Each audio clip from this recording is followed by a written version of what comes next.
నమస్తే భారత్ మాతా కీ జై. ఆంధ్రప్రదేశ్ ఉపాధ్యాయ సంఘం శ్రీ సత్యసాయి అనంతపురం జిల్లాలో అంటే ఉమ్మడి జిల్లాల తరపున ఉత్తమ సేవలు అందిస్తున్నటువంటి ఉపాధ్యాయుని సోదరులకు సోదరిమణులకు మరి సన్మానించుకోవడం జరిగింది. ఆ సన్మాన కార్యక్రమంలో అనంతపురం జిల్లా విభాగ ప్రచారక్ గారు శ్రీ లక్ష్మణ్జీ గారి యొక్క సందేశము విందాం. ఈ దేశానికి స్వతంత్రం వచ్చింది 1947లో. సంస్థానాలు విలీనము, కాశ్మీర్ విలీనం కాలేదు, హైదరాబాద్ విలీనము, తర్వాత గుజరాత్ జునాగఢ్, ఈ 3 సంస్థానాలు విలీనం యొక్క ప్రయత్నంలో జమ్మూ కాశ్మీర్ యొక్క సంస్థ విలీనము అక్కడ రాజా హరిసింగ్తో మాట్లాడి ఈ దేశంలో ఉండేటట్టుగా పాకిస్తాన్లో కలవకుండా మేజర్ రోల్ ప్లే చేసింది ఆర్ఎస్ఎస్ సెకండ్ చీఫ్ గోల్వాల్ గారు. ఈరోజు జమ్మూ కాశ్మీర్ మన ఈ ప్రయత్నంలో మనం సక్సెస్ అయ్యాము. వాటి దేశం రద్దు చేసి ఈ దేశంలో ఉండడానికి ఒప్పంద సంతకం మీద ఒప్పందాలు పెట్టించి ఆ విధంగా యాక్సెప్ట్ చేయించిన పని కూడా సంఘం చేసింది. గోవా, డామన్ డయ్యు ఈ రెండు 1947లో ఈ 3 ప్లేసులు పోర్చుగీస్ ఫ్రెంచ్ పరిపాలన అనేది మనకి స్వతంత్రం రాలేదు. 1961లో అవి అక్కడి నుంచి విముక్తమయ్యాయి. 1961లో గోవాని భారత్లో విలీనం చేసే ప్రయత్నంలో ఆర్ఎస్ఎస్ గోవా విలీనం చేసింది. 10,000 మంది ఆర్ఎస్ఎస్ స్వయం సేవకులు గోవా మీద అటాక్ చేసి దాన్ని విముక్తి చేసే ప్రయత్నం, భారత్లో విలీనం చేసే ప్రయత్నంలో ఆర్ఎస్ఎస్ మేజర్ ప్లే చేసింది. 1975 ఎమర్జెన్సీ గురించి మనందరూ తెలుసు. ఎమర్జెన్సీలో ఇందిరాగాంధీ 50 years మొన్న ఎంత డెమోక్రసీని ఒక రకంగా మర్డర్ చేసింది చెప్పాలంటే. చదువుతుంది మీరు అంత పెద్దవాళ్ళు చదువు. అంటే ఆ పరిస్థితిలో 22 నెలల పాటు డెమోక్రసీకి సపోర్ట్గా ఇందిరాగాంధీకి వ్యతిరేకంగా ఉండి 1,36,000 మంది ఆర్ఎస్ఎస్ కార్యకర్త అరెస్ట్ అయ్యి 18 ఏళ్ళు జైల్లో ఉండి ఆర్ఎస్ఎస్ మీద రెండవ నిషేధం విధించి పోరాటం చేసి ఆ రోజు ఇందిరాగాంధీ ప్రభుత్వాన్ని ఓడించడంలో ప్రత్యక్ష పాత్ర పోషించింది ఆర్ఎస్ఎస్. 1962 చైనాకి మనకు ఆ రోజు జరిగినప్పుడు శ్రీనగర్ రన్వే త్వరగా క్లీన్ చేసి మనం అఫెన్స్లోకి వెళ్ళకపోతే ఎక్కువ భూభాగాన్ని నష్టపోతామన్న ఆలోచనతో మనం 3,000 మంది ఆర్ఎస్ఎస్ స్వయం సేవకులు పనిచేసి ఎక్కువ భూభాగం నష్టపోకుండా ఆ రోజు దేశాన్ని గట్టెక్కించే పనులు ఆర్ఎస్ఎస్ చేశారు. బట్ ఈ విధంగా రెండోది అయోధ్య మూమెంట్. ఆర్ఎస్ఎస్ ప్రత్యక్షంగా ఎత్తుకుంది, ప్రత్యక్షంగా దిగింది అయోధ్య మూమెంట్. 1990 కరసేవ జరిగింది, 1992 కరసేవ జరిగింది.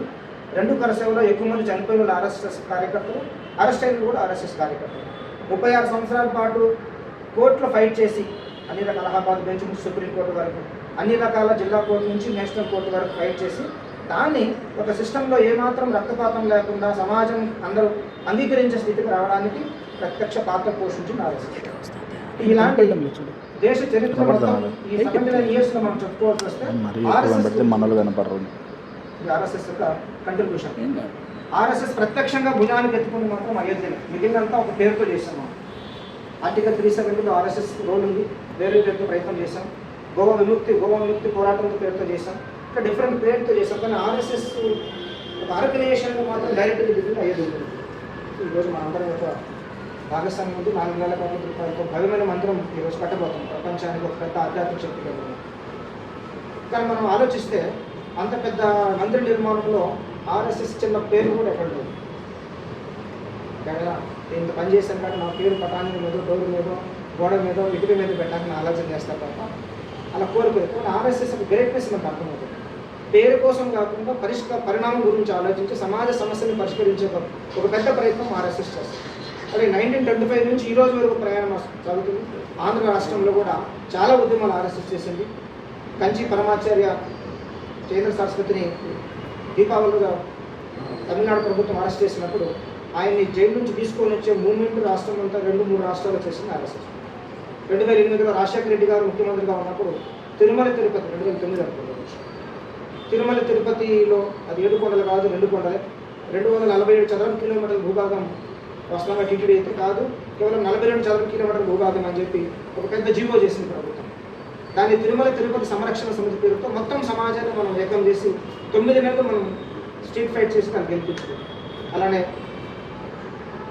విశాఖపట్నం హుద్హుద్ వచ్చినప్పుడు కానీ, 2008లో ముందు సునామీ వచ్చినప్పుడు కానీ, న్యాచురల్ దేశంలో కూడా అనేక న్యాచురల్ కలామిటీస్ ప్రత్యక్షంగా సహాయం చేసి అనేక రకాల సర్వీసులు చేసినటువంటి దాంట్లో సంఘం ప్రత్యక్ష పాత్ర పోషించింది. మన కడప జిల్లాలో అన్నమయ్య వరదల్లో కూడా 32 days నేను కూడా 22 days అక్కడే ఉన్నాను. ఇది మనం పనిచేసాం సమాజానికి అవసరమైన. బట్ ఈ విధంగా ఆర్ఎస్ఎస్ జర్నీ ఈ దేశం గురించి చెప్పుకోవాలంటే ఆర్ఎస్ఎస్ గురించి ఖచ్చితంగా తెలుసుకోవాలి. ఇక్కడ ఆర్ఎస్ఎస్ అనేది ఒక స్వచ్ఛంద సామాజిక జాతీయవాద సంస్థ. ఏ పొలిటికల్ ఇన్ఫ్లుయెన్స్ లేనటువంటి, ఏ మతానికో లేకపోతే ఒక వర్గానికి సంబంధించిన సంస్థగా, ఒక దేశవ్యాప్త సంస్థగా మనం ప్రారంభం చేసాం. 1925లో ప్రారంభం చేసిన సంస్థ ఈరోజు దేశం మొత్తం మీద 81,000 శాఖలతో మనం ఈరోజు పనిచేస్తున్నాం. ఒక పెద్ద ఆర్గనైజేషన్. ప్రపంచంలో భారత్ బయట ఎవరైతే వివిధ దేశాల హిందువులు ఉంటారో అటువంటి హిందువుల కోసం పనిచేసే విధంగా 46 దేశాల్లో ఆర్ఎస్ఎస్ యాక్టివిటీ హిందూ స్వయం సేవక సమితితో మనం నడుపుతున్నాం. ఇది ఆర్ఎస్ఎస్ యొక్క సంక్షిప్త పరిచయం. రాబోయే రోజు సార్ నాకు అభిమానిని ఈ సంస్థకి మీరు అన్నారు, సంతోషము. అట్లా ఆర్ఎస్ఎస్కి అభిమానులు కొన్ని కోట్ల మంది ఉన్నారు.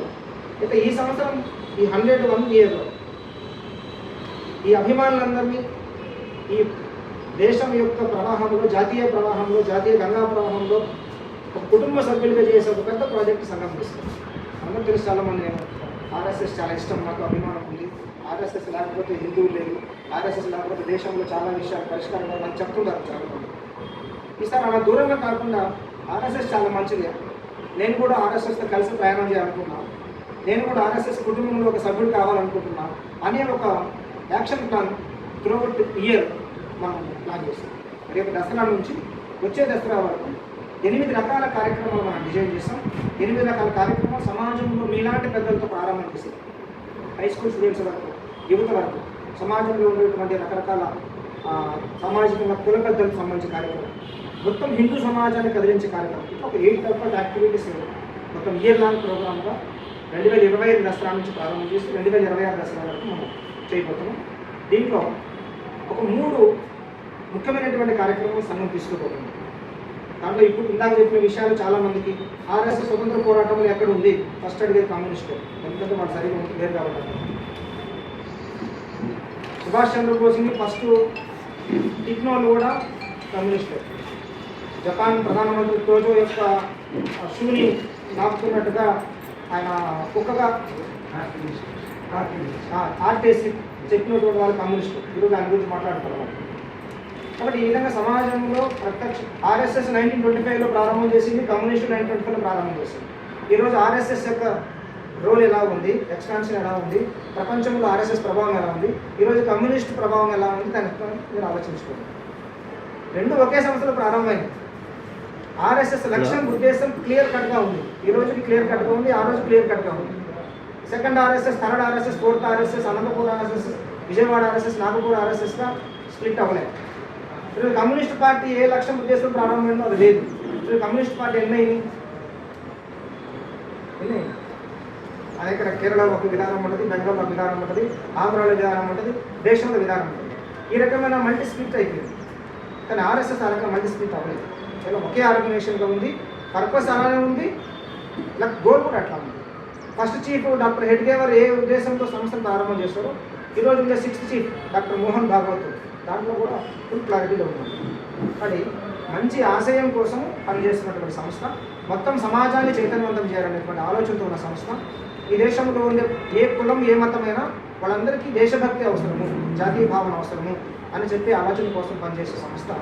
మరి ఈ దేశం సమస్యలకి, ఈ దేశం బానిసత్వంలోకి వెళ్ళింది, బ్రిటిష్ పరిపాలనకి వెళ్ళింది, లేదు రకరకాల సమస్యలు ఉంది, ఇది క్రైస్తవులు, ముస్లింలు, బ్రిటిష్ వాళ్ళ, ఇతర దేశస్తుల్లో కారణం కాదు అని ఆర్ఎస్ఎస్ బలంగా నమ్ముతుంది. ఈ దేశం ఉత్థాన పతనాలకి కారణము, బాధ్యులు ఎవరు అంటే హిందువులే నమ్ముతారు. ఎందుకని ఈ దేశ స్వతంత్ర ఉద్యమాల్లో ప్రధానంగా ప్రముఖ వీరులందరినీ బ్రిటిష్ వాళ్ళకి, ఇతర వాళ్ళకి పట్టించి వాళ్ళు చనిపోవడానికి కారణమైన వాళ్ళ వ్యక్తులు ఎవరు? హిందువులే. అలాగే హిందూ పక్కదంట. ఝాన్సీ లక్ష్మీబాయి ఒక విరోచిత రాణి, మరి హీరోజ్ అనేటువంటి బలమైన వ్యక్తులు ఓడించిన ఒక ఆల్రెడీ ఒకసారి ఎందుకు మళ్ళా యుద్ధంలో మరణించాల్సి వచ్చింది 1857 వాళ్ళు. ఆమె కోట యొక్క రహస్య మార్గాలను చెప్పి, ఆ బలహీనమైన ప్రతి ఒక్కరికి ఒక సిస్టమ్ ఉంటుంది, దాన్ని చెప్పి ఆ కోట మీద లోపలికి దాడి చేసే విధంగా వెళ్ళడానికి బ్రిటిష్ వాళ్ళు సహకరించింది భారత్ హిందూ కోట పెట్టాలి. అల్లూరు సీతారామరాజు పలానా చోట ఉన్నాడు, మీరు వెళ్ళి మాట్లాడండి, దొరుకుతాడు అని చెప్పి బ్రిటిష్ వాళ్ళకి సమాచారం ఇచ్చి చనిపోవడానికి కారణమైన వాడు హిందువులే. అలహాబాద్ ఆల్ఫ్రెడ్ పార్కులో కరెక్ట్గా 3 గంటలు అయింది, ఇప్పుడు ఉన్నాడు చంద్రశేఖరరాజు, మీరు పోతే దొరుకుతాడు. అప్పుడే 2-3 సంవత్సరాల నుంచి చంద్రశేఖరరాజు గురించి వేట జరుగుతుంది. వాడు చంద్రశేఖర్ రాజాని పట్టిస్తే 10,000 రూపాయలు బహుమతిని ఆ రోజు చెప్పారు. కానీ పలానా పార్కులో ఉన్నాడు, మీరు వెళ్తే వాళ్ళ స్నేహితుడితో ఉన్నాడు, మీ మీద అటాక్ చేయడం కోసం ప్రయత్నం చేస్తున్నాడు చెప్పి 270 మంది పోలీసులు మొత్తం ఆల్ఫ్రెడ్ పార్క్ చుట్టుముట్టి ఆయన చంపడానికి కారణమయ్యారు. కాబట్టి ఇలా చాలా చూసుకుంటే దేశంలో ఒకటి కాదు, భగత్ సింగ్ చంపుకోవడానికి ఎవరు కాదు, నేను ఉరువు యుద్ధం అని చెప్తే ఆగిపోతుంది, కానీ ఏసేమని చెప్పింది కారణం ఎవరు? కాబట్టి ఈ దేశంలో సమస్యలకు కారణం హిందువులే, మొహమాట్లేదు. కాబట్టి పరిష్కారం ఎవరు చూసుకోవాలి? సమస్యను ఎవరు అధిగమించాలా? కాబట్టి ఈ దేశంలో హిందూ సమాజమే దీని వైభవానికి కానీ డౌన్ఫాల్ కారణము అనే ఆలోచనతో సరిచేయాల్సినటువంటి అవసరం హిందువులది. కాబట్టి హిందువులు సరి చేసుకోవాలి. కాబట్టి హిందువుల కోసం ఒక ఆర్గనైజేషన్ కావాలని ఆర్ఎస్ఎస్ పనిచేస్తుంది. అంటే హిందువుల కోసం పనిచేస్తుంది కాబట్టి క్రైస్తవులకు ముస్లిం వ్యతిరేకము అనే ఒక నెరేటివ్ బిల్డింగ్ జరిగింది. ఇది అబద్ధం. 1925లో ఆర్ఎస్ఎస్ ప్రారంభమైంది. ఈరోజు నిజంగా ముస్లిం వ్యతిరేకమైతే 25 తర్వాత ఈ 100 సంవత్సరాలు ఒక కొత్త మసీదు కూడా కట్టకూడదు, ఒక కొత్త చర్చి కూడా రాకూడదు. కానీ వస్తున్నా లేదా? కొత్త మసీదు చర్చిలు వస్తారు లేదా? ఒక పర్సెప్షన్ బిల్డింగ్ జరిగింది, రాంగ్ పర్సెప్షన్ బిల్డింగ్ జరిగింది, తప్పు. కాబట్టి ముస్లింల క్రైస్తవులు వ్యతిరేకం కాదు. ఉదాహరణకి నా ఇంటి మీద నేను పొద్దున్నే రోజు వాకింగ్, ఎక్సైజ్, ఆసనాలు, డమ్ములు తీసుకొని చేస్తున్నాను. పక్కన మా కళ్యాణం చూసింది. రేపు పొద్దున పోలీస్ స్టేషన్లో కంప్లైంట్ ఇచ్చింది, లక్ష్మణ్ గారు రోజు కరసాము, కరాటి, కత్సాము ప్రాక్టీస్ చేస్తున్నారు, రేపు ఎప్పుడైనా ఆయన వల్ల నాకు ప్రమాదం వస్తుంది, ఇమీడియట్లీ అరెస్ట్ ఇవ్వమని నా మీద ఎఫ్ఐఆర్ నమోదు చేయమని అరెస్ట్ కంప్లైంట్ ఇచ్చింది.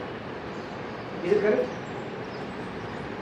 నేను నా ఇంట్లో కరాటే చేస్తున్నా, నా ఇంట్లో కత్సాము చేసుకుంటున్నా, నా ఇంట్లో రకరకాల శక్తి ఉపాసన చేస్తున్నా, పక్కింట్లో వాళ్ళు వచ్చి అరెస్ట్ చేయమండి ఈ అబ్బాయిని, ఎప్పుడు వల్ల ఈ అబ్బాయి వల్ల నాకు ప్రమాదం అని ఆమె కంప్లైంట్ ఇస్తే దీనికి ఏమైనా అర్థం ఉందా? ఈ రకమైన పర్సెప్షన్ బిల్డింగ్, రాంగ్ పర్సెప్షన్ మిగిలిన ముస్లిం క్రైస్తవ సమాజం కూడా ఆర్ఎస్ఎస్ మీద అభిప్రాయం ఏర్పాటు చేస్తుంది.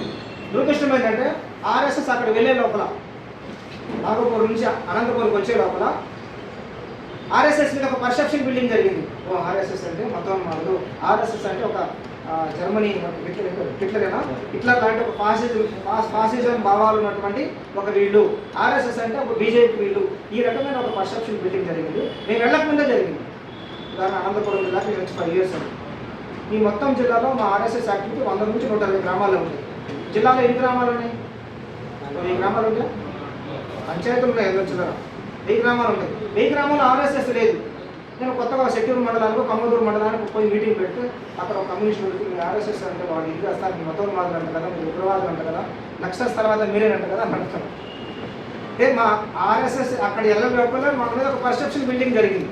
ఇది ఆర్ఎస్ఎస్ తప్ప మేము అనుకోవట్లేదు. కాబట్టి వాళ్ళకి ఎవరో చెప్పారు, లేదా ఎక్కడో చూశారు, ఎక్కడో చదివారు పేపర్లో, టీవీలో. ఆర్ఎస్ఎస్ని టీవీలో పేపర్ని స్టడీ చేస్తే ఆర్ఎస్ఎస్ అర్థం కాదు, ప్రసక్తి లేదు. అన్ని సమస్యలను అర్థం చేసుకున్నట్టుగా ఆర్ఎస్ఎస్ లాంటి సమస్యలు అర్థం చేసుకోవడం అనేది ఇంపాసిబుల్. అది ఎవరికైనా. మేమున్న 30, 40, 50 years ఇండస్ట్రీ ఆర్ఎస్ఎస్ కార్యకర్తలు కూడా ఒకసారి ఆర్ఎస్ఎస్ అర్థం కాదు. ఇట్లా ఎందుకు మాట్లాడారు మోహన్ భాగవత్జీ, దీంట్లో ఈ స్టెప్ తీసుకోవాల్సి వచ్చింది. దేశవ్యాప్తంగా షిరిడి స్వామికి వ్యతిరేకంగా మూవ్మెంట్ జరుగుతుంటే ఆర్ఎస్ఎస్ చెప్పారు షిరిడి డబ్బులు విజిట్ చేసి వచ్చారు. చాలా మందికి అర్థం కాదు ఆర్ఎస్ఎస్. అంటే ఏంటంటే ఒక రకమైనటువంటి నేషన్ బిల్డింగ్లో ఆర్ఎస్ఎస్ రోల్ ఉంది. సోషల్ రెస్పాన్సిబిలిటీ కలిగిన సమాజం తయారు చేయడం ఆర్ఎస్ఎస్, సహజంగా హిందువులను యునైట్ చేయడం, ఈ 3 దీంతో ఆర్ఎస్ఎస్ పనిచేస్తుంది. ఈ 101 year ఏదైతే ప్రయాణం ఉందో దీంట్లో ఈ రకమైనటువంటి ఒక రాంగ్ పర్సెప్షన్ ఏదైతే నెరేటివ్ బిల్డింగ్ జరిగిందో దీన్ని క్లియర్ చేయాలంటే వాళ్ళ దగ్గరికి వెళ్ళాలి మనం. అందుకని డోర్ టు డోర్ క్యాంపెయిన్ ఒకటి దేశవ్యాప్తంగా నవంబర్ మాసంలో 6 లక్షల గ్రామాల్లో ఉన్న ప్రతి ఇంటికి వెళ్ళబోతున్నాం. వరల్డ్లో ఒక big door to door canvass ప్రపంచం మొత్తంగా. ఎందుకంటే అయోధ్య నిర్మాణం జరిగిన తర్వాత అక్కడ అక్కడి నుంచి వచ్చిన అక్షంతలు దేశంలో ఉన్న 5,43,000 గ్రామాలకు ఇచ్చే పని ఆర్ఎస్ఎస్ మెయిన్ పాత్ర పోషించింది. అంతకుముందు నిర్మాణానికి అవసరమైన నిధిని సమీకరణలో 4,50,000 గ్రామాల నుంచి మనం సేకరించాం. ఈ రకమైన అన్ని విషయాలతోటి దేశంలో ఆర్ఎస్ఎస్ గురించి ఒక 6 లక్షల గ్రామాలకు వెళ్ళాలని ఒక పెద్ద మూవ్మెంట్ దేశవ్యాప్తంగా నవంబర్లో చేయబోతున్నాం. ఇది మొదటిది. రెండవది జగం ఆర్ఎస్ఎస్ కేవలం హిందూ యాక్టివిటీ కోసం ప్రధాన ఫోకస్ చేస్తుంది. కులాల మధ్య డిస్క్రిమినేషన్, అంటరానంతరం, ఈ రకమైనటువంటి సమస్యలు హిందువుల్లో ఉంది. టీడీపీలో, జనసేనలో, బీజేపీలో, వైసీపీలో ముస్లిమ్స్ ఉన్నారు, క్రైస్తవులు ఉన్నారు. కానీ వాళ్ళ మతం సంబంధించిన విషయం వచ్చినప్పుడు అందరూ ఒకటే అవుతారు. క్రైస్తవులు కానీ ముస్లింలు కానీ వాళ్ళ మసీదు కానీ వాళ్ళ పండగ యాక్టివిటీ కానీ వాళ్ళ మతానికి వచ్చినప్పుడు ఏ పార్టీలో ఉన్నటువంటి ముస్లిమ్స్ అయినా ఏ పార్టీలో ఉన్న క్రైస్తవులైనా ఒక చోటుకు వస్తారా రారా? మళ్ళీ వాళ్ళ పార్టీని వదులుకున్నారా? పార్టీ బెనిఫిట్ పొందుతున్నారు, పార్టీకి ఇచ్చే గౌరవము అన్నీ ఉంది. కానీ ఆ రిలీజియస్ యాక్టివిటీ వచ్చినప్పుడు పార్టీని వదులుకొని ఒకటి కాగలుగుతున్నప్పుడు హిందువులు వైసీపీలో ఉన్నారు, బీజేపీలో ఉన్నారు, టీడీపీలో ఉన్నారు, కాంగ్రెస్లో ఉన్నారు, కమ్యూనిస్టులో ఉన్నారు. కానీ నేషనల్ ఇంట్రెస్ట్ కోసం, హిందుత్వం కోసం ఈ పార్టీలో ఉన్న హిందువులు ఎందుకు ఒకటిగా రాలేకపోతున్నారు? ఇది ఆర్ఎస్ఎస్ బిగ్ క్వశ్చన్ మార్క్. ఒక ముస్లిం తన మతాన్ని వదలట్లేదు, తన పార్టీని వదలట్లేదు. ఒక క్రైస్తవుడు తన మతాన్ని వదలట్లేదు, పార్టీని వదలలేదు, తప్పు కాదు. ఒక హిందువు తన పార్టీని, తన కులాన్ని వదులుకోవాల్సిన అవసరం లేకుండా నేషన్ కాజ్ కోసం, హిందుత్వం కోసం యునైట్గా ఎందుకు రాకూడదు? రావాల్సిన అవసరం ఉందా లేదా? వాళ్ళిద్దరు వాళ్ళ మతాన్ని వదలినప్పుడు, వాళ్ళ పార్టీని వదలలేనప్పుడు మనం ఎందుకు వదులుకోవాలా? మనం కూడా అట్లా ఎందుకు ఉండకూడదు? కానీ హిందువులు వచ్చేసరికి పొలిటికల్ పార్టీకి ఇచ్చే ఇన్ఫ్లుయెన్స్ హిందుత్వానికి గుడికి వెళ్ళాం. ఎవరైనా ఒక వేరే పార్టీ వాళ్ళు కార్యక్రమం చేస్తే, ఒక ధార్మిక కార్యక్రమం, ఆ పార్టీ దానికని చెప్తాం. వినాయక మండపాలు ఇది టీడీపీది, ఇది జనసేనది, ఇది బీజేపీది అని చెప్తాం. రెండవది ఈ వీధి పలాని క్యాస్ట్ వాళ్ళది, ఈ వీధి పలాని క్యాస్ట్ సంబంధించినటువంటి గుడి అని చెప్తాం. దేవుడు క్యాస్ట్ వాడుకుంటారో అందరికి ఉంటారు. ఇక్కడ ఈ రకమైన ఒక థాట్ హిందూ సమాజం ఉంది. దీన్ని మనం చేయాలంటే ప్రయత్నం చేయాలి. అందుకోసం డిసెంబర్లో 1,00,000 చోట్ల దేశవ్యాప్తంగా హిందూ సమ్మేళనం అంటే ఒక పెద్ద ప్రోగ్రాం మనం కండక్ట్ చేస్తున్నాం. ఎవరైనా విజయవాడకి జనవరి 5వ తేదీ వచ్చి ఉంటే హైందవ శంకరావు పేరుతో ఒక 5-6 లక్షల మంది కలిపాము. అంతమంది కాదు, ఎక్కడెక్కడ లోకల్గా దీన్ని ఇప్పుడు అనంతపురం సిటీ ఉంది, 34 ప్లేసులు చేస్తాం. అనంతపురం జిల్లా 175 ప్లేసులు చేస్తాం. సత్యసాయి జిల్లా 118 ప్లేసులు చేస్తాం.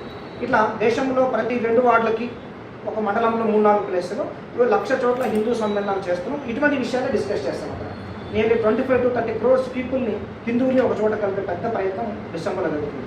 ఇది 2వ ప్రోగ్రాం.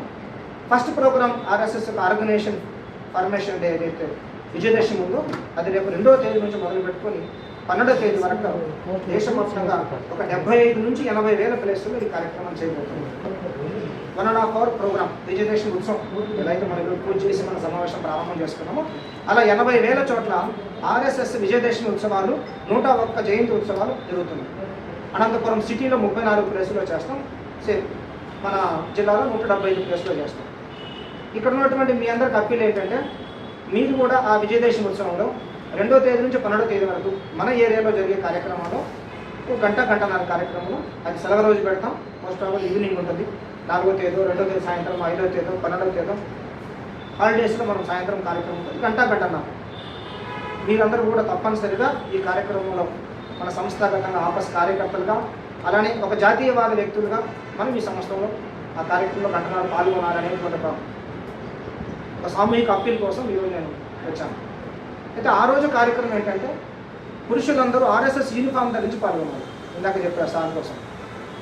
ఆర్ఎస్ఎస్ కుటుంబంలో ప్రయాణం చేయాలంటే ఆర్ఎస్ఎస్ని ఓన్ చేసుకోవాలి.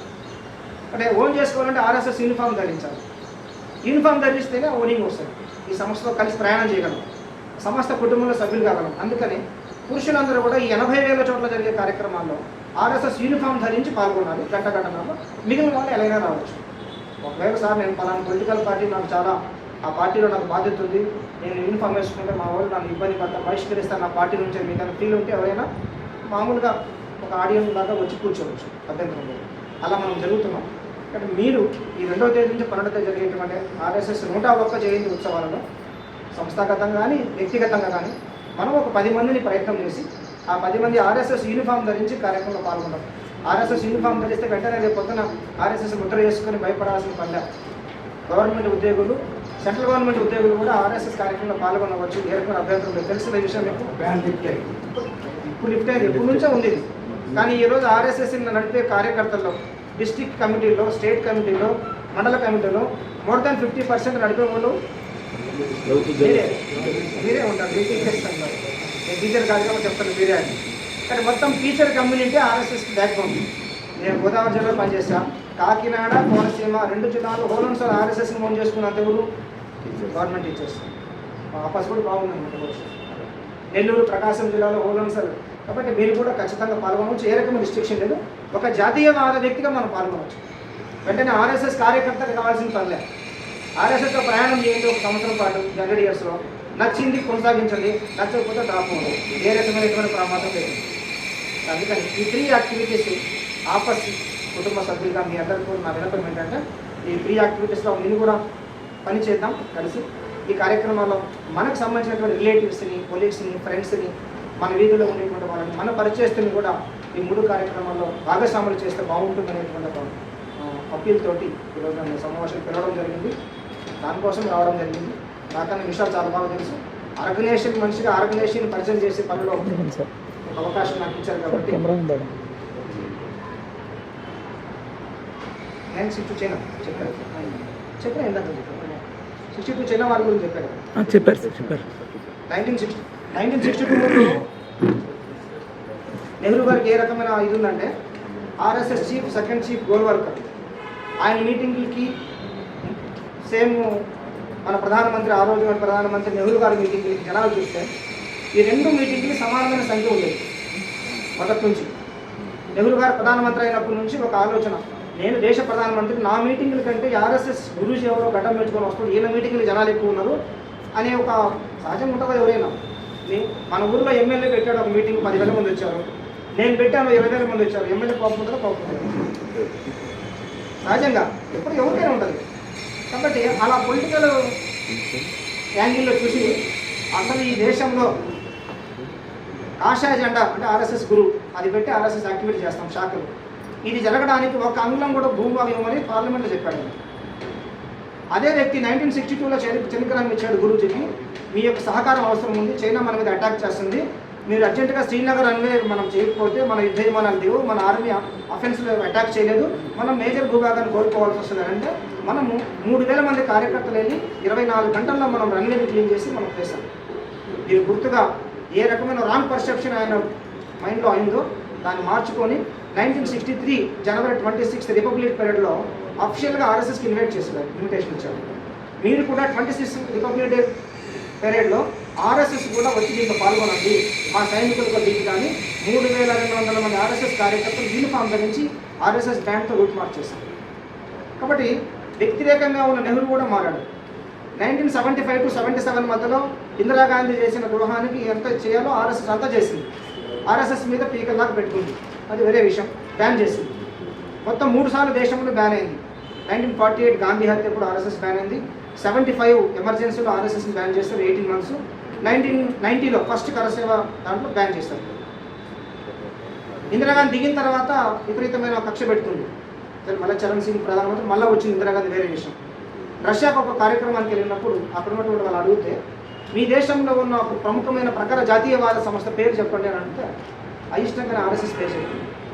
కాబట్టి వ్యతిరేకించిన వాళ్ళే ఆర్ఎస్ఎస్ని లాంగ్ రన్లో అర్థం చేసుకుని సపోర్ట్ చేస్తారు.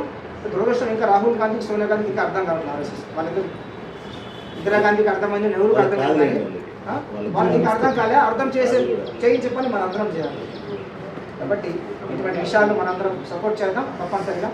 మీరు కూడా యూనిఫామ్, ఇక్కడ కార్యకర్తలు మాకు యూనిఫామ్ ఉందని వాళ్ళు చేయండి. ఆర్ఎస్ఎస్ యూనిఫామ్ 15% మాత్రమే, 20% కూడా. మిగిలినందరూ కూడా ఖచ్చితంగా ఈ 100 yearsలో ప్రయాణం చేయండి మాతో. మీరు యూనిఫామ్ కొనుక్కోండి. అది మ్యాటర్ 900 rupees కాస్ట్ గురించి కాదు. యూనిఫామ్ అంటే కేవలం బట్టలు కాదు. ఆర్ఎస్ఎస్ యూనిఫామ్ ధరించడం అంటే ఒక ఉన్నతమైన ఆశయం కోసం, దేశం కోసం పనిచేసే ఒక జాతీయవాద సంస్థలో నేను కూడా ఒక కుటుంబ సభ్యుని కాబోతున్నాను అనే ఒక ఫీల్ మనకు వస్తుంది ప్రధానంగా. అంతే. యూనిఫామ్ ప్యాంట్ వేస్తాం, షర్ట్ వేస్తాం, బెల్ట్ టోప్ పెడతాం, అది విషయం కాదు. అక్కడ పెద్దగా పోలీసు వాళ్ళు, ఆర్మీ వాళ్ళు చూస్తాం. మామూలుగా ఉన్నప్పుడు ఒక విధంగా ఉంటారు, యూనిఫామ్ ధరించగానే స్టిఫ్నెస్ వస్తుంది. ఇక్కడ మనందరం దేశభక్తులమే. అయితే ఆగస్టు 15కి జనరల్ గారు గుర్తు వస్తుంది, జనరల్ ప్రజల సొసైటీ. ఆర్ఎస్ఎస్ యూనిఫామ్ చేస్తే 365 days దేశభక్తి ఇంటిగ్రిటీ బాండ్. కాబట్టి ఆర్ఎస్ఎస్లో అందరూ సమానం, సోషల్ హార్మోని, నేషనల్ ఇంటిగ్రిటీ యూనిఫామ్తో సాధ్యమవుతుంది. ఇక్కడ యూనిఫామ్ వెనక త్యాగం ఉంది, యూనిఫామ్ వెనక సోషల్ హార్మోని ఉంది, యూనిఫామ్ వెనక సర్వీస్ ఉంది, యూనిఫామ్ వెనక యూనిటీ ఉంది, యూనిఫామ్ వెనక నేషనల్ ఇంటిగ్రిటీ ఉంది. యూనిఫామ్ అనేది ఒక లక్ష్యం, ఆశయం కోసం పనిచేసే వ్యక్తులను తయారు చేయడానికి ఒక సింబల్. దానికోసమే యూనిఫామ్ ధరిస్తున్నాము. అకేషనప్పుడు పాల్గొంటాం కాబట్టి మీరు కూడా యూనిఫామ్ ధరించి కార్యక్రమంలో పాల్గొని మనతో పాటు 10 మందిని కార్యక్రమంలో భాగస్వామ్య విధంగా చేస్తారనే అవకాశం ఇచ్చినటువంటి పెద్దలకి మీ అందరూ కూడా హృదయపూర్వక నమస్కారం తెలియజేస్తూ ముగిస్తున్నాను.